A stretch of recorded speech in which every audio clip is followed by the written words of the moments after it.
Hey everyone, so as the title of the video says, we're doing another review of Star Wars Clone Wars, and yes, episode 2, A Distant Echo. And during the opening crawl, it says, the search for truth begins with belief. Okay, so kicking straight off from after the first episode, we already have like Commander Rex. He's really anxious to find out what's going on with his boy Echo, because we just found out in the last episode that he's alive.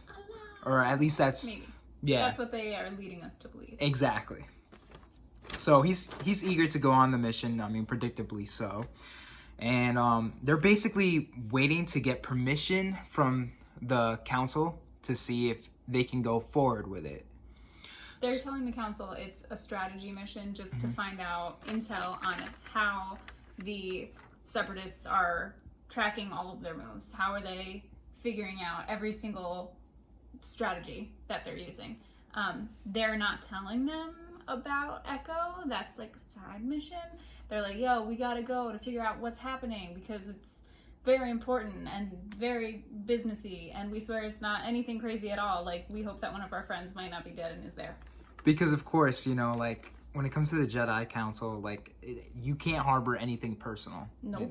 No personal Because they'll feelings. shut that down real quick. So then, while discussing, you know, this ordeal, Anakin keeps like jabbing our boy Commander Rex, and he's just like, yo, we got that thing to do. And he's just like, I don't think we have enough time for that. He's like, yo, we got that thing to do, bro. Like, we have something we need to be doing. Something Let's mad do it important, real quick bro. Before we start this mission, okay?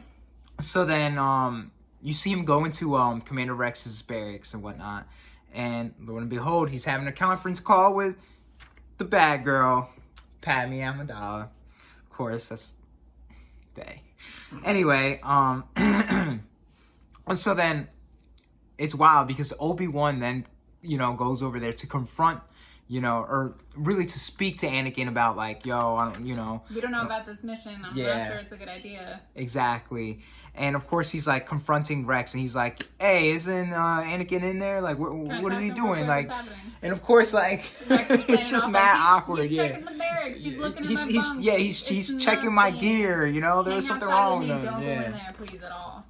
So in the midst of that, you know, Anakin's having his conversation with Padme, and, you know, she's giving him sound advice, as she always does, and she's always, you know, validating him, making him feel good, all that good jazz. Which, with this section, and like the scroll says in the beginning, she's basically telling him he's concerned that Rex is being too emotional and letting his personal feelings get in the way of the mission, and Padme is like, bro, have you met yourself? Because that's what you do with everything. Yeah. Every single thing you do is emotion-based or personal-based. And she's like, Rex is always down for whatever you're doing to be by your side, so you can do this one thing for him.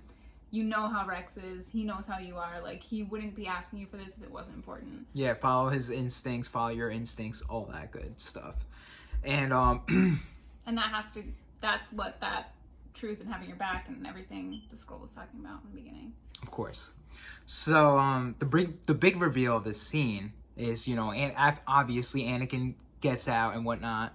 Oh, another thing that I have to say, which is wild, is that you could see that homegirl is having like the little baby she's bump. Pregnant, because while they're talking, she's like holding her belly and stuff, and you can see she's got a little bump, and it's like, oh yeah, and it's like, bro, how do you not realize that? But I mean, I guess he had a lot on his mind, so of course he did, you know, whatever. Yeah, but that We're was assuming he just didn't. Yeah, didn't realize at that I time. mean, he's a guy. I'm a guy. Sometimes we don't realize things. Stereotype, but most stereotypes are true. Just being honest, keeping it real, keeping it 100. I'm Hispanic. I love chicken and rice and beans. Oh my god! I'm not gonna lie. You know. So anyway, they go on the mission. It's Anakin, it's Rex, and it's the Bad Batch. Ya boys, they're fucking great. And in this episode, you can see why they're called the Bad Batch. Wait, hold up. I'm not done though. I'm not done because speaking of that whole ordeal with Padme, going back to that, that was one of the scenes that we saw in the trailer before like season 7 dropped, that everyone was like, yo, what the F? Like, isn't this like messing up with like the whole like timeline, because she looks pregnant and We don't, like, Anakin doesn't find out that she's pregnant to episode 3, you know? So it's like, what? What the fuck? But anyway, like I said, the big reveal of this scene is the fact that as Anakin's walking away, Obi-Wan is just like, and I wrote this quote, you know, to get it right. I hope you at least told Padme I said hello. And when he says that, I'm like, yo, this dude knew the whole time, which is, I mean, it's like, yeah, of course he knew. Not surprising, but just the fact that he's vocal about it. Yeah, and it's also like, damn, bro, you shouldn't have, like, turned a blind eye like that. That kind of, like, you know, but at the same time, I get it. I mean, they were, like, bros, and also it's like, Obi understood because in past seasons of, of Clone Wars, he had that whole thing with his girl, I'm forgetting her name, but from the Mandalorian clan. Obi-Wan's had connections, so he gets it. Yeah, he gets it. It's just like a fun mention for us fans that are watching. It's like, oh, and even Anakin gives him a look like, I don't know what you're talking about. Yeah. He keeps going. That's great. So that's when we go to the planet or to the spot of Shaco, or is it Skako Minor. Skako. That's the planet that they're going to, where the signal is coming from. I wrote out Shaco. That's what it looks like. It's Shaco. It's the planet of Shack. The Shack. That's a good movie, by the way. LOL. Oh my god.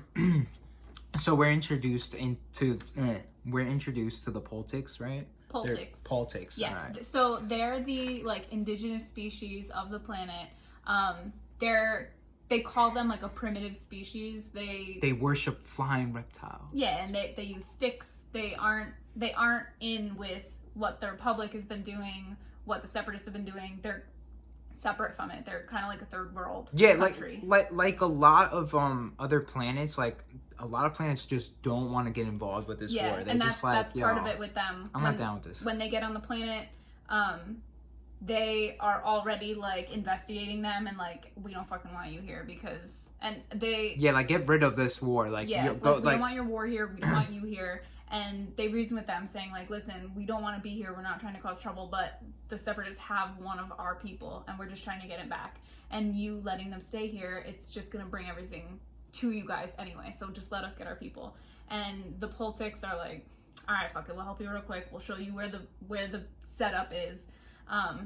Get your guy and get going because we don't want to be involved. I just want to say I love how, like, they keep the whole trope of Anakin losing his lightsaber. That was, like, what occurred right before that, and then he gets batnapped. Yeah, you know, one of the by the what are they called, the Kidarax. I can never pronounce stuff. I'm sorry. No, I don't have it. I didn't write it down. Oh, I thought you did. I wrote it down on another piece of paper. Oh my god. We lost it. We don't know. The Kiradex? Kiradex? I don't know. Like I said, we're shooting blind, people. I always mispronounce stuff. Anyway, big flying creatures that the Poltics ride on. So, of course, another thing that I really like that you didn't mention, that Tech translates. I just like the fact that it's just like he has like this system. Yeah. Like it's like his nickname is exactly what he does. Dude, he is the Donatello of the Bad Batch. He handles all their tech stuff. He's getting them into the buildings. He's translating stuff for them. Each last episode we got to see how what's his name? Hunter? Yeah. How he can find literally anything. He's better than a map. So with this episode, it focuses on how Tech is the tech guy. He can get them any information that they need to get them on him. Mm-hmm. So then so that's when we see the reintroduction into the series of Minister, what's his name? Because I don't want to get it wrong. Minister... It starts with a T. Tambor. Wat Tambor. He was previously introduced on Attack of the Clones, like real quick in a snippet.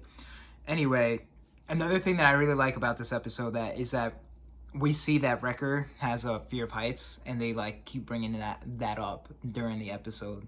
You know what I'm saying? Because Wrecker's like this big badass dude who can lift anything, break anything. He's always just running into stuff, but they're joking and making fun of him because he's scared of fights. Or as he says, he just has a weird thing with gravity. Yeah, I love how they really humanize the clones. You know what I'm saying? They make you care about them, and like they continuously reiterate of his fear of heights in different scenes, and I just like the small things. I love that they do, like little character things, little character moments. So there's also this other like scene between the Bad Batch and Commander Rex, yeah, where it's like they're having a confrontation or whatnot because like the Bad Batch doesn't believe that Echo's dead, and they're just like, yo, bro, he's just another reg, like get the F out of here, and that's starts this whole ordeal. But it's a tiny debacle, and then Anakin like confronts Rex or kind of like brings him to the side. He's like, yo, you know, just letting you know, don't get your hopes up, you know, let's just get back onto the mission. So then they get back, we're introduced to, because there's, like, that's another thing that I love about Star Wars, is that even when we go back to different, like, timelines and whatnot, or whatever, we're always introduced into new characters and new things. At least I've never seen these Prime Mantis-looking droids before. Like, I'm like, whoa. So I really like that. But it continues with the droids. Like, it doesn't matter how advanced they are, high tech they are, they're pretty easily just fucking knocked down. And when they get into where they're supposed to be, they get to the room where Echo's signal is coming from, they get super surrounded, and the Bad Batch just goes fucking off, and Wrecker just starts plowing through them, and they're shooting all the droids down, and the droids are just fucking cannon fodder, just falling down. We get to witness how they interact together, how they work together to eliminate their opponents, and how well they do that. They call them the Bad Batch because they didn't turn out like the other clones, but I feel like they also call them the Bad Batch because they're a bad batch of bitches, you know what I mean? So then, as they go into this room, that's when they see this stasis chamber, and that's when they open it up, and that's when Echo pops out. His like lifeless looking body is all plugged. It's almost like if you guys have watched Power Rangers, Zordon, how he's in that big tube and there's a bunch of buttons and it's surrounded by tech. That's exactly what it looked like. He pops out of a big tube and he looks like Frankenstein. He's just filled with wires and nuts and bolts, and he doesn't even look like himself anymore. It also like brings a new meaning to being the plug. Wow. Hello. Anyway, so then Echo is just like, finally he like kind of like gets how would you say, awoken or whatever. Yeah. And he's kind just of in like a daze. And he's just repeating like things like as if he's still in that moment right before he died. Yeah, and he's just like, where am I? And he sees Rex and he's like, what? You came back for me. What's going on? And that's where it ends. So they found their boy. He's alive. Yeah, he's alive. Rex was right, yo. And it's just, wow, what's gonna happen now? Because that's exactly how it ends. And can't wait to watch the next episode. We're left wondering. Let you know what happens.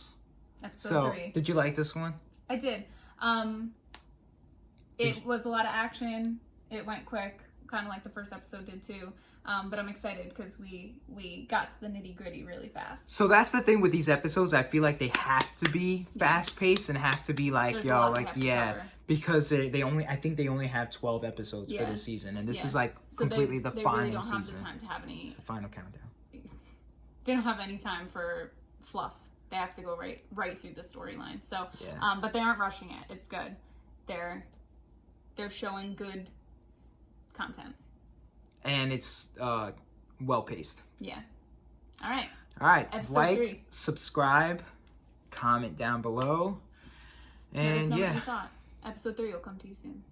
What From the quarantine couch. What a day to be alive. What a day indeed.